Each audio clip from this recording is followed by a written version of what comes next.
Welcome to the Slop Temple. We pray this video helps. You start by confirming backups and recent actions so you know where the photos might live. Check Google Photos or iCloud backup status and note the last successful sync.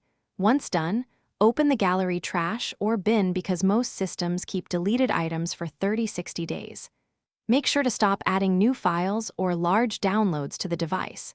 This reduces the chance deleted data gets overwritten. If backups were disabled, prepare the device for recovery by enabling USB debugging or connecting to a PC. Now you move into deeper recovery methods to retrieve permanently deleted files. If the item is in trash, restore directly in the Photos or Gallery app. Otherwise, check device-specific clouds like Samsung Cloud or OneDrive for automatic sync copies. If cloud options fail, connect the phone to a PC with USB debugging enabled and run reputable recovery software. Scan the internal storage and review recoverable previews. Make sure to save recovered images to the computer first, not back to the device.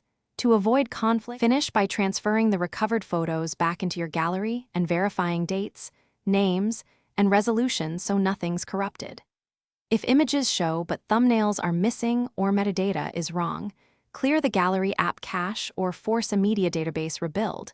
This forces the system to index files again.